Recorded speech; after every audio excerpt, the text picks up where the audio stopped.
Jeudi 29 décembre 2022, Toutes choses nouvelles. c'est avec plaisir que nous vous accueillons sur votre chaîne L'Aventure dans la Parole. Nous vous saluons tous, quel que soit l'endroit où vous vous trouvez en ce moment.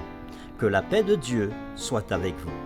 Et nous vous invitons encore à participer avec nous en cliquant sur le pouce et en vous abonnant pour recevoir les notifications, en faisant des commentaires pour tous. Et en partageant le lien avec toutes vos connaissances. Le texte à mémoriser que nous vous invitons à dire avec nous se trouve dans Apocalypse, chapitre 21, le verset 5. Et celui qui était assis sur le trône dit, « Voici, je fais toutes choses nouvelles. » Et il dit, « Écris, car ces paroles sont certaines et véritables. » Nous vous invitons à le reprendre avec nous dans Apocalypse, chapitre 21, le verset 5. Et celui qui était assis sur le trône dit, « Voici, je fais toutes choses nouvelles. » Et il dit, « Écris, car ces paroles sont certaines et véritables. » De quelle manière Jean, dans le livre de l'Apocalypse, s'appuie-t-il sur la vision d'Ésaïe 65 qui parle de la nouvelle terre? Et comment Jean le transforme-t-il? Comment l'espoir de la nouvelle terre transforme-t-il nos valeurs et nos objectifs actuels? Cet espoir eschatologique n'est-il bon que pour les personnes découragées et pour ceux qui meurent? En sa présence, et je sais qu'il y a des anges tout autour, et le vent nous mène. Les réflexions de cette semaine nous aideront à répondre à ces questions. Et aujourd'hui, nous le faisons avec la séquence. Son nom sur leur front. Nous lirons ensemble Apocalypse chapitre 22 versets 3 à 5 afin de répondre à la question suivante. Comment pouvons-nous être assurés que nous serons parmi ceux qui auront le nom de Dieu écrit sur leur front? En d'autres termes, pouvons-nous avoir cette assurance? Apocalypse chapitre 22 verset 3 à 5. Il n'y aura plus d'anathème. Le trône de Dieu et de l'agneau sera dans la ville, ses serviteurs le serviront, et verront sa face, et son nom sera sur leur front. Il n'y aura plus de nuit, et ils n'auront besoin ni de lampe ni de lumière, parce que le Seigneur Dieu les éclairera, et ils régneront au siècle des siècles. Fin de la lecture. Répondons donc à la question. Comment pouvons-nous être assurés que nous serons parmi ceux qui auront le nom de Dieu écrit sur leur front? En d'autres termes, pouvons-nous avoir cette assurance? Après la rébellion de Lucifer et la chute d'Adam et Ève, Dieu aurait pu détruire les deux pécheurs. Pourtant, dans une expression d'amour inconditionnel pour ses créatures, Dieu a établi un plan miséricordieux pour sauver tous ceux qui acceptent son offre. C'est ce qu'on appelle le plan du salut, qui, bien qu'existant même avant la création de la terre, comme nous le dit Éphésiens chapitre 1er verset 3 et 4 et 2 Timothée chapitre 1er verset 9, de même que Tite chapitre 1 verset 2, Apocalypse chapitre 13 verset 8. Lisons ces textes ensemble. Nous lisons Éphésiens chapitre 1er verset 3 à 6. Béni soit Dieu le Père de notre Seigneur Jésus-Christ, qui nous a bénis de toutes sortes de bénédictions spirituelles dans les lieux célestes en Christ. En lui, Dieu nous a élus avant la fondation du monde, pour que nous soyons saints et irrépréhensibles devant lui, nous ayant prédestinés dans son amour à être ses enfants d'adoption par Jésus-Christ, selon le bon plaisir de sa volonté, à la louange de la gloire de sa grâce qu'il nous a accordée en son bien-aimé.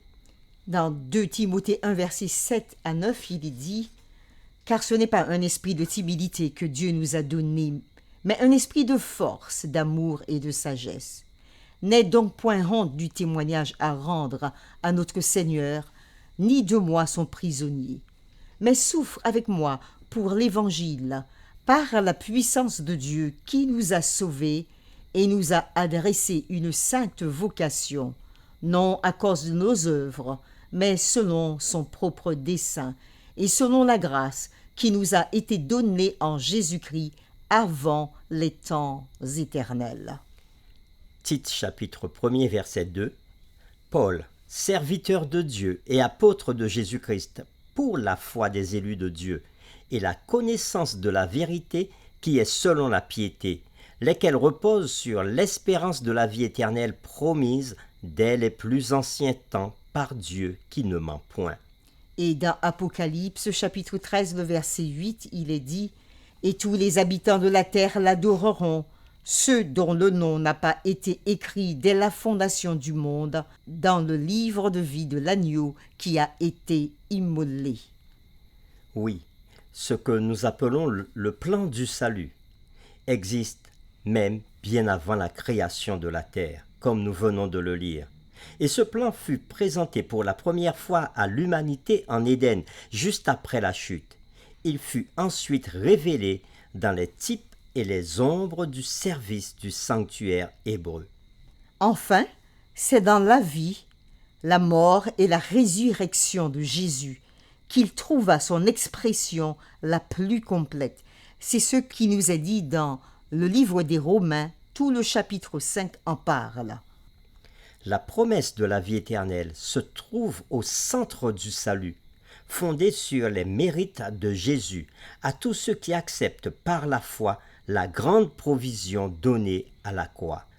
Avant et après la croix, le salut a toujours été par la foi et jamais par les œuvres, même s'il y a tant d'œuvres par lesquelles nous exprimons notre salut. Paul a écrit à propos d'Abraham, qui existait bien avant la venue de Christ. En le citant comme exemple de salut par la foi, Paul dit « Si en effet Abraham a été justifié en vertu des œuvres, il a de quoi être fier. Mais devant Dieu, il n'en est pas ainsi. En effet, que dit l'Écriture ? Abraham crut Dieu, et cela lui fut compté comme justice. » C'est ce qui est dit dans Romains chapitre 4, les versets 2 et 3. Et en quoi ces versets nous permettent-ils de comprendre ce qu'est le salut par la foi ? Nous pouvons avoir l'assurance du salut si nous acceptons Jésus et si nous nous abandonnons à lui et si nous revendiquons ses promesses, y compris celles d'une vie nouvelle maintenant en lui. Et si nous nous appuyons totalement sur ses mérites et rien d'autre que ses mérites. Abraham crut et cela lui fut imputé, cela lui fut compté à justice. Cela fonctionne de la même manière avec nous. Pour terminer, réfléchissons à cette pensée. Voilà donc ce que signifie avoir son nom écrit sur nos fronts. S'il est écrit ici et maintenant, et que nous ne nous détournons pas de lui, alors il y sera aussi écrit dans les nouveaux cieux et la nouvelle terre. Nous vous invitons à prier avec nous. Père éternel, Dieu, toi qui es saint, toi qui nous aimes, qui nous a tellement aimés que tu as donné Jésus ton Fils pour que nous soyons sauvés. C'est vers toi que nous voulons nous tourner aujourd'hui. C'est vers toi que nous voulons nous tourner maintenant pour te remercier de cette grâce infinie que tu nous fais en nous donnant le salut en Jésus. Et tu nous assures que si nous acceptons Jésus dans notre vie, ton nom sera inscrit sur nos fronts et nous pourrons participer avec ceux qui seront sauvés à l'éternité. Merci, merci pour ce cadeau merveilleux que tu nous donnes aujourd'hui. Nous te prions, te louons et nous voulons le faire avec ces paroles du livre de l'Apocalypse. Dans Apocalypse au chapitre 15, les versets 2 à 4. Et je vis comme une mer de verre mêlée de feu. Et ceux qui avaient vaincu la bête et son image et le nombre de son nom, debout sur la mer de verre, ayant des harpes à la main. Et ils chantent le cantique de Moïse, le serviteur de Dieu, et le cantique de l'agneau, le cantique pour toi, Seigneur Jésus, en disant « Tes œuvres sont grandes et admirables, Seigneur Dieu tout-puissant. Tes voies sont justes et véritables, Roi des nations. Qui ne craindrait, Seigneur, et ne glorifierait ton nom? Car seul tu es saint, et toutes les nations viendront et se prosterneront devant toi, parce que tes jugements ont été manifestés. Loué sois-tu, Père. Merci pour tes grâces. Nous t'avons prié au nom de Jésus. Amen.